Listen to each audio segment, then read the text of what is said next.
Bonjour, cette vidéo c'est pour les parents qui sont peut-être victimes d'un placement abusif et qui en cette période de coronavirus et Covid-19 s'inquiètent pour leurs enfants qui sont en foyer ou en famille d'accueil.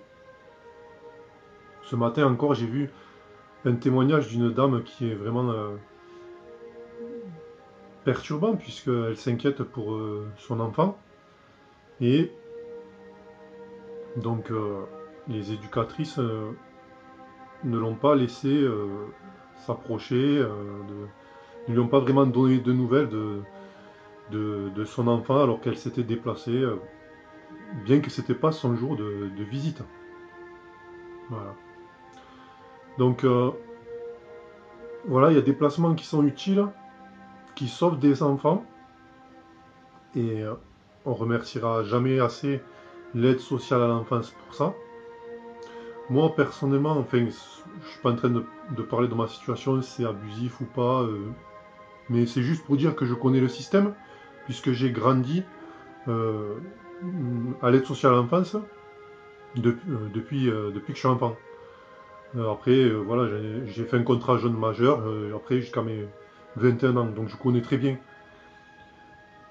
Les parents, il faut qu'ils sachent que l'enfant, de toute façon, il se souvient de tout, et à l'âge adulte, il arrive à faire la part des choses entre ce qui est la responsabilité des uns et des autres.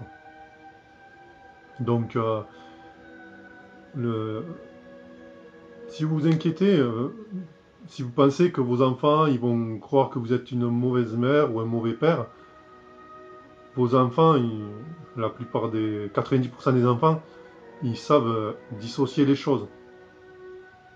Donc continuez à leur dire que vous voulez qu'ils reviennent à la maison, que vous faites des efforts. Et tout ça, ils s'en souviendront. Même si pour vous, c'est très difficile. Et que vous n'arrivez pas à retrouver vos enfants.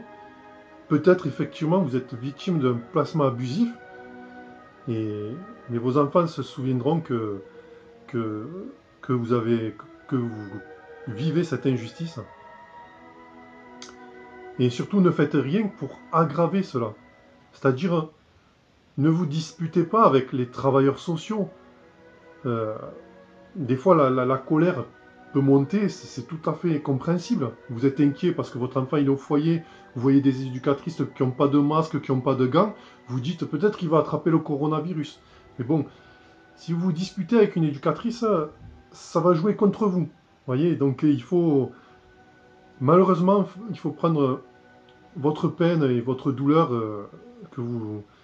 il faut vous maîtriser, attendre votre jour de garde, votre jour de visite, voilà. Surtout ne pas être, ne pas dire de trop mauvaises choses aux enfants à propos de votre colère contre les éducateurs et les travailleurs sociaux, parce que ça, imaginons, bon, lui sans faire exprès, il le répète, et il comprend mal, et certains éducateurs ou travailleurs sociaux, assistantes sociales, vont peut-être mal le prendre et vont vraiment se liguer contre vous. Donc, surtout, cela, c'est à éviter. Gardez espoir, soyez positif. Il y a des associations qui défendent les parents qui sont victimes d'un placement abusif. Il commence à y avoir des associations. Donc, ça va venir petit à petit. Justice sera faite. C'est parfois c'est long, mais ça va être fait. Vous savez, on dit que l'enfer est pavé de bonnes intentions. Malheureusement, vous êtes victime d'un placement abusif, mais l'éducateur ou la juge des enfants, elle croit vraiment bien faire. Voilà, ça part d'une bonne intention. Donc c'est difficile à vivre. Faites en sorte de gérer tout ça jusqu'à ce que vous récupérez l'enfant. Peut-être, bon, malheureusement pour certains, ça sera qu'à la majorité. Voilà. Bon, très peu d'enfants sont aliénés complètement au point de les monter contre les parents. C'est très rare, il y en a. Vraiment, c'est très très rare. L'enfant, il se souvient ce que ses parents ont fait. Voilà. Il y a des enfants qui grandissent, qui deviennent des gens manipulateurs et qui vraiment disent du mal de leurs parents alors qu'ils savent très bien que leurs parents n'étaient pas des monstres. Voilà. Donc, Voilà, c'est tout ce que je voulais dire. Et surtout, voilà, ne commettez pas l'irréparable aussi. Certains sont épuisés, font des grèves de la faim, des tentatives de suicide, mais tout ça, ça peut jouer contre vous. C'est malheureux. Donc, dans votre peine, essayez de gérer, même si vous êtes au bout de votre vie, parce que quand on se fait arracher son enfant pour rien, c'est très dur. C'est inhumain, c'est inhumain. Voilà, vous êtes des martyrs. Mais gardez un esprit sain, un état d'esprit sain, essayez de gérer cette souffrance comme au mieux possible, en gardant l'espoir. L'espoir, c'est que tôt ou tard, justice vous sera faite, vous retrouverez vos enfants, les gens sauront que vous êtes quelqu'un de bien. Voilà. Mais ne commettez pas l'irréparable. Votre enfant, votre famille, ils auront toujours besoin de vous.